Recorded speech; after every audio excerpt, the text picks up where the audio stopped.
Là, on arrive au mois de début d'Elul. Donc c'est un mois très particulier. C'est un mois où il y a les sikhot, où il y a la tchouva. On se prépare au Rosh Hashanah, Yom Kippour, Sukkot. Et c'est un renouveau pour nous. Alors, ici, je vais utiliser le livre de Rav Friedlander, que j'utilise très souvent, le Siftei Chaim, qui nous dit que on a un gros job à faire, qui est cette remise en question, cette réflexion sur nous, ce recul, qui va nous permettre de démarrer une nouvelle année plein pot, avec plein de bonnes choses, des brachot, avec une énergie nouvelle, etc. Donc pour passer une super année. Parce que comme vous le savez, comme dans tous les domaines d'ailleurs, et la Torah le dit souvent, le plus important, c'est pas au moment où on y est, mais c'est la préparation. D'accord? Une préparation en amont, elle va assurer la réussite et le bon déroulement de l'événement qui suit. Donc il faut se préparer. Comment on se prépare? Dès le mois d'Elul, eh bien, on se prépare à la tchouva. Alors, la tchouva, c'est connu. Il y a trois process, hein, donc qui sont le minimum, c'est d'arrêter les bêtises. Alors, évidemment, on ne peut pas tout arrêter. On ne peut pas arrêter, ce serait magnifique. Mais il faut, voilà, chaque année, on essaye de gratter un petit peu. Souvent, les rabbanim conseillent de se faire un truc facile, un truc moyen et un gros truc. Vous voyez? Voilà, donc on essaie comme ça petit à petit. Parce que si on essaie de tout faire d'un coup, c'est comme le petit garçon qui essaie de ramasser tous les cubes par terre, là, et à la fin, il n'a rien. Donc il vaut mieux ramasser 3 cubes, bien. Et ça, on s'est considéré qu'on a fait le travail, et Hachem, il nous donne la bracha pour l'année suivante. Donc, il faut arrêter.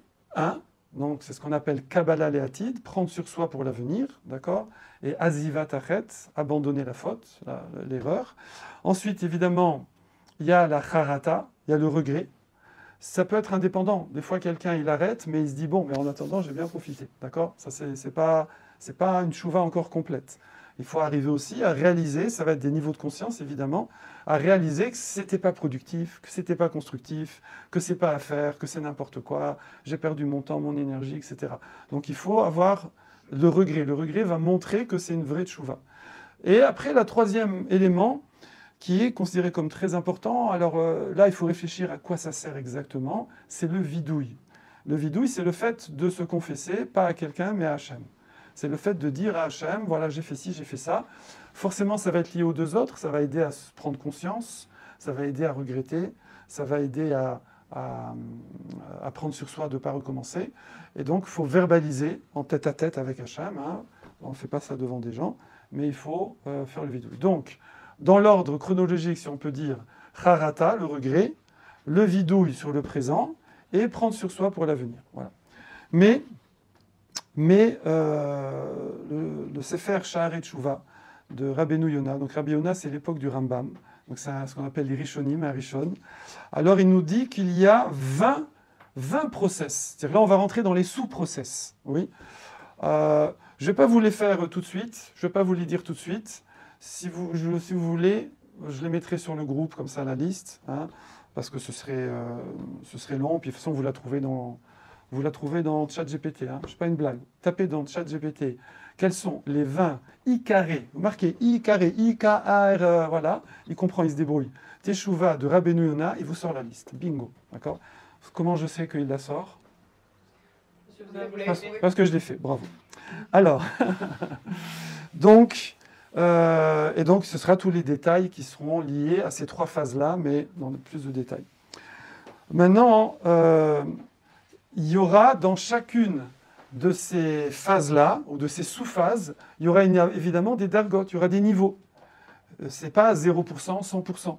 Il y aura, voilà, des fois, ce sera 10%, 30%, 1%. Oui. Chacun selon son niveau, chacun selon son background, chacun selon son environnement, etc., et ses efforts, eh bien, il va plus ou moins avancer dans ces différents process. Maintenant, ce qu'il faut vraiment avoir en tête, qu'est-ce qui nous fait échouer le plus souvent dans la vie? Le plus souvent, c'est pas qu'on a essayé, qu'on a fait le truc, qu'on a mis le paquet, et puis que ça n'a pas marché. Ça arrive, oui. Dans n'importe quel domaine, hein. Je parle professionnel, sportif, je ne sais pas ce que vous voulez. C'est pas ça, c'est pas dans ce cas de figure, cette configuration qu'on se plante le plus. quelle est la configuration dans laquelle on se plante le plus, où on va subir un échec, à votre avis? Trop confiance. Trop confiance? Une relation amicale. Je parle dans le processus. Ah, Comment? Quand on n'essaye pas, ou qu'on essaye du bout des doigts. Ça veut dire, quand on fait, en hébreu, iyush. Quand on abandonne, quand on désespère. Voilà. C'est-à-dire qu'on tente un truc, c'est déjà bien de le tenter, ça c'est déjà pas mal, mais on n'y croit pas. On y va, mais trop timidement, et on ne met pas le paquet, etc. Et on n'y croit pas, et puis à un moment, on laisse tomber. Alors si on avait persisté, on serait allé jusqu'au bout. Et c'est comme ça dans beaucoup de domaines. Baruch Hashem, pendant un des voyages, on a fait une rando qui était très difficile. Vraiment une rando qui prenait officiellement 3h35, mais c'est monté à 6h, oui. Et dans cette rando, franchement, il y a du vécu là à gauche, et dans cette rando, franchement, il y avait de quoi abandonner, oui. Surtout qu'en fait, le groupe s'est un petit peu dilué. Donc il y en a qui sont partis dardard, ils ont essayé d'attendre un peu, bon au bout d'un moment ils ont avancé, et il y a eu des sous-groupes, et le dernier sous-groupe a vraiment héroïquement n'a pas laissé tomber. Bon, vous allez me dire, en vérité à la fin ils n'avaient plus trop le choix, parce que c'était plus facile de continuer que de faire demi-tour. Voilà. Mais souvent, ce qui va nous mettre en échec, ou en panique, ou nous faire perdre nos moyens, ou faire qu'on recule, qu'on repart, eh bien, c'est le fait d'abandonner, de faire iouche, oui, de désespérer. C'est d'ailleurs pour ça qu'il y a une technique qui est utilisée en armée, en stratégie militaire, puisque vous savez, je suis capitaine, donc c'est pas une blague. Donc, en stratégie militaire, qui s'appelle l'isrof et à gesharim, brûler les ponts. C'est-à-dire que les généraux, quand ils font avancer leurs troupes, et qui passent des fleuves ou des obstacles comme ça, eh bien, pour éviter que les troupes retournent en arrière, ils font sauter les ponts au fur et à mesure. Comme ça, ils sont obligés de mettre le paquet, d'aller jusqu'au bout, c'est fini, il n'y a plus de retour possible. Nous aussi, on utilise ça, le Rav Dessler parle de cette technique-là, on utilise ça nous aussi pour la tchouva. C'est très pratique, d'accord? Donc, par exemple, quelqu'un, voilà, je ne sais pas, il est attaché à une certaine bêtise, oui, eh ben, il va prendre toutes ces bêtises-là et les jette à la poubelle. Bon, tu vas me dire, il peut en racheter d'autres, mais bon, si ça coûte cher, et ça, il les a jetés, c'est fini. Ou des fois, on va se couper les ponts au sens très figuré. Par exemple, on va dire, je vais à un cours. Eh ben, en fait, on va prévenir, on va dire à 2 personnes, venez, je vous amène au cours et je vous amène moi en voiture. Du coup, on est foutu. Je veux dire, maintenant, je ne peux plus les planter. C'est un peu compliqué de dire, je ne viens pas. Donc, il y a comme ça des systèmes pour ceux, au moment où j'ai pris la décision, pour m'éviter de faire youch, pour m'éviter d'abandonner, de désespérer, de renoncer, ben je me bloque la situation pour pas que je puisse revenir en arrière. D'accord? On utilise ça plus ou moins. Plus on l'utilise, plus ça marche. C'est une astuce très bien. Alors, il y a aussi une autre astuce ici qu'il donne, c'est de réaliser quelque chose de très important. C'est marqué que Akadosh Baruch Hu, il aide, alors ça c'est Rabbeinu Yonah qui dit dans son Sefer, il aide ceux qui font tchouva, yoter, on fait un petit peu de la Shona Kodesh, il dit, yoter, plus que leur teva, plus que ce que yad, leur main, peut, la sagote de leur main. Ça veut dire ce que les gens sont capables de faire. C'est-à-dire des fois, nous, on évalue ce qu'on est capable de faire, on se lance. Il faut savoir que dans la tchouva, comme c'est la chose qui est la plus chère à Kadosh Baruch Hu, Hachem, il va nous booster et nous permettre de faire des choses qu'on n'aurait jamais pu espérer ou réaliser. Particulièrement dans le domaine de la tchouva, même si dans tous les domaines, ce qui va compter, c'est de ne pas abandonner, de ne pas désespérer, c'est de tenir jusqu'au bout, de ne pas lâcher. Eh bien, dans le domaine de la tchouva, il faut savoir qu'Akadosh Baruch Hu, il va nous aider d'une façon surnaturelle. Ça veut dire que si quelqu'un, il amorce des processus, il essaye d'arranger les choses, de faire des améliorations dans sa vie, des choses dont il rêve et qu'il n'a jamais réussi à faire, eh bien, il faut savoir que cette personne-là, si c'est quelque chose qui est compatible avec la Torah, quelque chose qu'Akadosh Baruch Hu aime, il ne faut pas qu'il se limite par rapport à ce qu'il est capable de faire, parce qu'il pourra aller beaucoup, beaucoup plus loin que ses limites. Quelles sont les conditions? Il n'y a que deux conditions. C'est vouloir, ce qu'on appelle le ratson, que la personne ait la volonté émette, la volonté véritable, la volonté sincère de faire les choses. Et après, il fera ce qui s'appelle ishtadlut, ça veut dire l'effort à son niveau.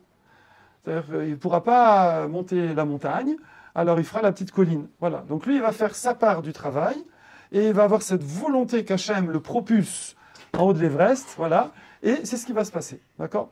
Voilà, c'est un petit peu une image. Qu'est-ce qui nous empêche également dans le domaine de la Torah? C'est ce qu'on appelle Tintum Alev. C'est quoi? C'est que y a dans l'être humain, on attribue le niveau, l'énergie spirituelle, on l'attribue au cœur. D'accord? Donc soit il y a Taharat Alev, la pureté du cœur, soit il y a Tintum Alev, c'est le contraire, c'est le cœur bouché. Oui. Eh bien, une personne, elle va être à un certain état d'énergie comme ça vitale, qu'on appelle Taharat Alev, la pureté du cœur, ou le contraire, oui, en fonction de ses actes. C'est comme ça, c'est normal. Quand quelqu'un fait des bêtises, Hachem, il ne vient pas le punir d'une façon ou d'une autre. C'est simplement lui, comme quelqu'un qui se verse un pot de peinture sur la figure, ben, il est plein de peinture, c'est comme ça. C'est automatique. Quand quelqu'un fait des bêtises, ça lui bouche le cœur. Quand quelqu'un il fait des actes bien, ça lui purifie le cœur. Eh bien, surtout dans ce mois des Louls, toute l'année évidemment, mais surtout dans ce mois des Louls, Rosh Hashanah et Yom Kippour, eh bien, Akadosh Baruch Hu va nous donner des crédits de Taharat Alev, de pureté du cœur, à partir du moment où on essaye d'aller dans cette direction. À partir du moment où simplement j'essaye d'aller dans cette direction, je commence le boulot, et j'ai la volonté d'y arriver, alors Akadosh Baruch Hu, il nous débloque, ce qui fait qu'une personne, elle va pas seulement voir que ses actes réussissent, mais elle va voir aussi que sa volonté, elle se renforce, que finalement, il va avoir envie. Hein, souvent, on croit que... Il y a des gens, par exemple, ils disent, moi, je me sens attiré par la Torah, je me sens attiré par Hachem, j'ai envie de ce lien, de ce contact et tout, mais je ne sais pas, ça ne marche pas, puis j'y crois pas vraiment et tout. Pourquoi? Parce qu'il est dans des actions qui le bloquent. Dans la Torah, on appelle ça Mechitsat Barzel. C'est comme s'il mettait un écran entre Hachem et lui. Donc, c'est un peu compliqué. Imaginez un garçon qui essaye de se rapprocher en vue de mariage d'une jeune fille, je donne un exemple comme ça, mais qui met des barrières entre eux. Je veux dire, forcément, ça bloque, oui. Il la bloque sur WhatsApp. Ça va être compliqué de communiquer. Donc, quand nous on va donner cette image, quand nous on fait des choses qui ne sont pas compatibles avec la Torah, eh ben, ça crée des blocages, pas sur WhatsApp, mais entre Hachem et nous. Eh bien, au mois des Louls, Akadosh Baruch Hu, si on peut dire, il va enlever ces blocages à partir du moment où moi, je fais l'effort de me rapprocher d'Akadosh Baruch Hu et d'avoir cette volonté de m'arranger. Alors du coup, la Gemara, elle va nous raconter une histoire, et on va la partager ensemble, une histoire à l'époque de la Gemara, donc il y a 2000 ans, qui est expliquée par le Maharal de Prague. Elle est expliquée parce que souvent l'histoire du Talmud, c'est des histoires qui ont l'air un petit peu, des fois, des contes, comme ça. Et il y a des codes, oui. Il ne faut pas forcément prendre les choses à la lettre, et il faut savoir qu'est-ce que ça signifie, qu'est-ce que ça nous apprend. Alors l'histoire, elle est très simple. Elle est très simple. C'est un homme qui était complètement hors de la Torah, donc c'est dans la Gemara Avodah Zarah, pour les garçons qui veulent aller voir, page 17. Et cet homme-là, il s'appelait Eliezer ben Dourdaya. Eliezer ben Dourdaya. Eliezer, déjà dans le mot Eliezer, il y a Ozer, El, ça veut dire Hachem aide. Oui. Mais Dourdaya, c'est de l'araméen, c'est la psolète, c'est le résidu du vin. Oui. Pourquoi on l'appelle comme ça dans la Gemara? Peu importe comment il s'appelait en vérité. C'est déjà pour nous dire, il y a déjà le résumé de l'histoire dans le nom, dans le prénom et dans le nom de cet homme-là. C'est quoi le résumé de l'histoire? C'est que cet homme-là s'est tellement rabaissé, et en particulier, la pire des choses, c'est les mœurs. Donc il s'est tellement rabaissé, c'est marqué qu'il allait avec toutes les prostituées pas seulement du quartier, mais du pays et même des pays voisinants. Donc c'était un homme, on va dire, addict de cette chose-là. Et de certaine façon, hein, bon. Et donc, pour dire qu'il y a le vin, après il y a le mauvais vin, comment on appelle ça, la quoi? La piquette, voilà. Ensuite, il y a le lit de la vin, le vinaigre, quand le vin il tourne. Ouais. Ensuite, il y a la lie du vin. C'est quoi la lie du vin? C'est les dépôts au fond. Voilà. Et bien lui, c'était ça. Le mot dourdaya, ça veut dire les dépôts qu'il y a au fond de la bouteille. Ça veut dire, c'est une image. C'est-à-dire qu'un être humain est comparé au vin, un bon vin, on va dire. Ouais. Et bien lui, il n'était plus que comparable à la lie du vin, au dépôt qui reste au fond de la bouteille. Welcome. Voilà. Et donc cet homme-là a entendu. Il a entendu qu'il y avait une prostituée incroyable, mais qui était au fin fond dans une région très éloignée, et qu'il fallait traverser 7 fleuves. Évidemment, le chiffre 7, c'est la complétude, c'est la shlimut, ça veut dire il n'y a pas plus compliqué. D'accord? C'est maximum. Les fleuves, c'est pour représenter le Maral, hein, je ne vais pas dire à chaque fois, mais tout ce que je dis, c'est le Maral de Prague. Les fleuves, c'est pas une petite rivière comme ça, hein, c'est un fleuve que celui qui rentre dedans, il est noyé, c'est fini. Oui. Donc, les fleuves, ça représente un danger de mort. Et en plus, elle prenait, il y a le kis dinarim, elle prenait un sac de pièces de dinars, donc elle prenait une fortune pour ses services. Et donc, lui, il va économiser, il va prendre une fortune de ses biens, il va partir au fin fond de la planète, il va risquer sa vie en traversant ces 7 fleuves pour aller fauter avec cette femme-là. D'accord? Donc c'est pour nous montrer que le pauvre, il est chlet, on dit en anglais, il est vraiment au max de ce qu'on appelle la profondeur, voilà, de l'abîme, d'être pris par ses appétits bestiaux. Et donc il y va. Il réussit à survivre à la traversée des 7 fleuves, parce qu'il est très motivé, et il vient avec son argent, il paye, et il va aller avec cette femme-là, et il ne va pas faire la Avera. En fait, il va y avoir un incident, mais je ne vais pas rentrer dans les techniques, dans les détails techniques, ça ne se dit pas en public, vous irez voir dans les textes. Mais il va y avoir un petit incident dès le début de la manip, qui va faire qu'il va comprendre que c'est son point de non-retour. C'est son point de non-retour. S'il continue, s'il fait cette transgression-là, c'est terminé pour lui. Il n'y a plus aucun espoir, il n'y a plus rien à faire. Et là, à ce moment-là, eh ben, il s'arrête, il s'en va, il veut faire tchouva, et il veut revenir vers Akadosh Baruch Hu. Comment? Bravo. Et là, alors aussi, c'est très imagé, il va se tourner vers les montagnes. Vous voyez, on aime bien, nous, les histoires comme ça. Il se tourne vers les montagnes, il se tourne vers les océans, et il leur demande de l'aide. Oui. Alors ça aussi, le Maral de Prague, il explique, c'est quoi cette image? Et évidemment, les montagnes vont lui dire, désolé, nous, on doit déjà s'occuper de nous, on ne peut pas s'occuper de toi en même temps. Et pareil, la mer, etc., tous les éléments de la nature. C'est quoi cette histoire? Cette histoire, ici, elle est expliquée même d'une façon moderne par le Rav Dessler, Zatzal, qui dit que des fois, une personne, elle n'a pas l'énergie d'être quelqu'un par elle-même. Elle va se contenter d'être dans l'ombre d'une personne, dans l'ombre d'un système. Vous savez, des fois, il y a des gens, ils vont se mettre dans un système. Ils n'ont pas envie de se prendre en charge. Alors attention, hein, je n'ai rien contre les militaires. Mon père était militaire de carrière. Moi aussi, je suis militaire, enfin, j'étais militaire aussi. Donc, mais des fois, par exemple, quelqu'un, il va rentrer à l'armée, ou il va... Pourquoi? Comme ça, je suis pris en charge. C'est la facile. Je suis pris, voilà, je suis logé, blanchi, voilà, on me dit ce qu'il faut faire, etc. Voilà. J'ai pas, je sais pas moi, à choisir des études, après choisir une carrière, trouver des employeurs, etc. Voilà. Je suis pris en charge. Oui. Voilà, pilote automatique. Donc parfois, voilà, c'est un exemple, mais parfois une personne, elle ne va pas réaliser qu'elle doit, par elle-même, par son propre travail, par ses propres compétences, ses propres spécificités, créer, construire, épanouir sa propre personnalité. Oui. Alors, voilà, donc Julien et Naomi arrivent, donc notre couple staff. Et justement, dans le couple, ça me fait penser que dans le couple, ça ne doit pas non plus être comme ça. Il ne faut pas qu'il y en ait un qui s'annule devant l'autre.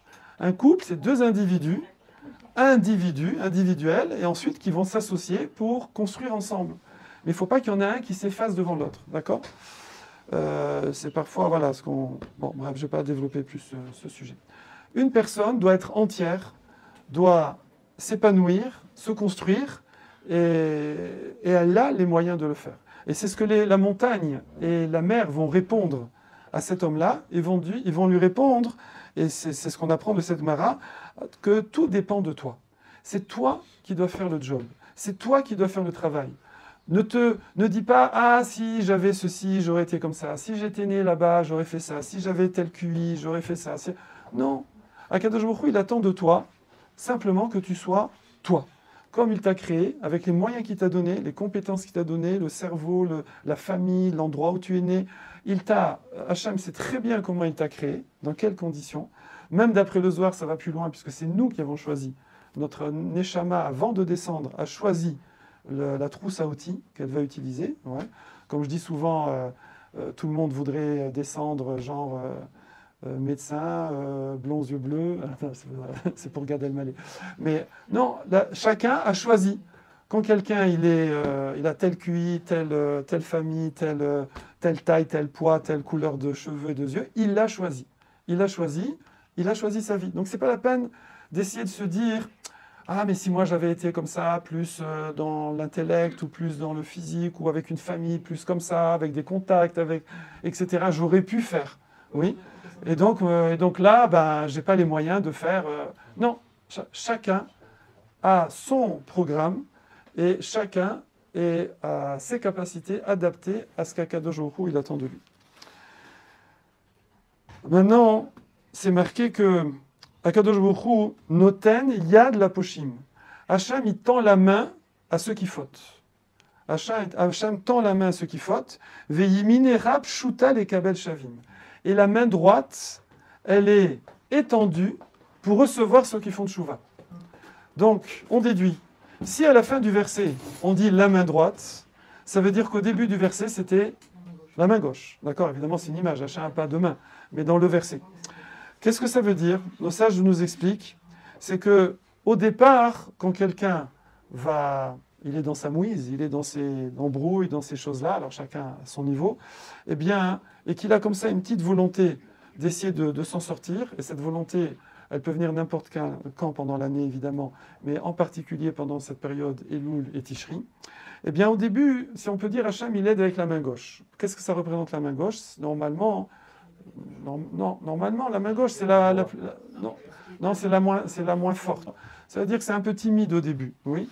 Mais si la personne, elle persévère, et elle essaye de revenir, de se rapprocher d'Hachem, alors là, Hachem, il lui tend la main droite. Imaginez, c'est comme si quelqu'un, il est tombé dans le ravin, là, et il dit à l'aide, oui.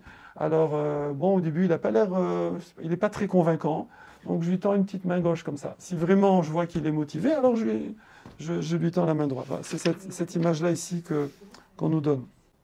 Toute la création, tout, la nature, nous, notre physiologie, toute la création, les nations, les peuples, tout ce qui va se passer, la géopolitique, toute la création, elle n'a qu'un seul but. Elle a un but. C'est lequel? De permettre à ceux qui servent Hachem de servir Hachem. C'est pas pour Hachem, parce que lui, il a besoin de rien, mais c'est pour avoir des mérites. Et ensuite, une fois qu'on a fini le training sur cette terre, c'est avoir le mérite, le srout éternel des efforts qu'on a fait sur terre. Donc toute la création, elle est là pour servir ceux qui servent à Kadosh Baruch Hu. D'accord? Et donc, une personne, elle va recevoir la bracha et la siyata d'Ishmaya et l'aide en fonction de comment elle est investie là-dedans. Alors, soit ce sera directement, donc un Yehudi qui fait Avodat Hashem, ce qu'on appelle un Ben Torah. Alors, pour une fille, on ne dit pas une Bat Torah, hein, bon, mais voilà. Donc, on dit une Eshet Chayil, on va dire. Donc, un Yehudi ou une Yehudite qui va vraiment arriver petit à petit, c'est le but de notre passage sur Terre, à passer au prisme de son lien avec Hachem, tout ce qu'elle fait, tout ce qu'elle pense et tout ce qu'elle dit. C'est-à-dire tout ramener à Avodat Hachem. Tout. Ça, c'est ce qu'on appelle un Ben Torah. Ça, c'est l'être humain dans son excellence. que tout ce qu'il va faire, c'est par rapport à Kadosh Baruch Hu. Eh bien, ça, c'est la personne, cette personne-là, elle va être, si on peut dire, au sommet de la pyramide.